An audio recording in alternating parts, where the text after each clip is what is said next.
अस्सलाम वालेकुम दोस्तों उम्मीद करते हैं आप सब ठीक व खैरियत से होंगे। दोस्तों आपको पता है कि कई दिनों से जो है कोकरनाग में इनकाउंटर चल रहा है। दोस्तों आपको पता होगा वहाँ 2-3 सिपाही की मौत भी हो चुकी है। दोस्तों आपको मैं एक वीडियो क्लिप दिखाऊंगा, आप वो वीडियो क्लिप देखिए, उसके बाद हम आगे बात करेंगे।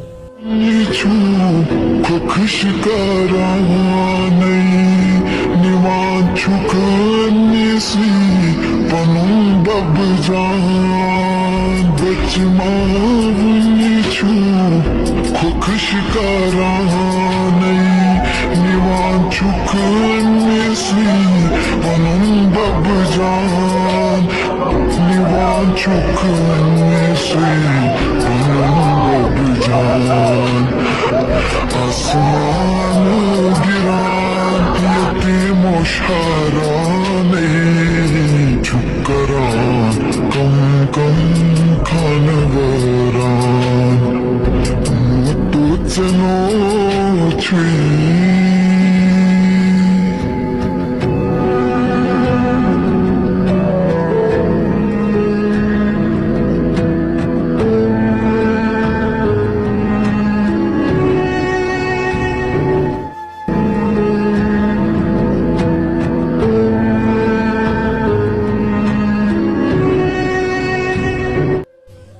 दोस्तों आपने देख लिया ये वीडियो क्लिप। दोस्तों इसके लिए दुआई मगफिरत करना। खुदा हाफिज़।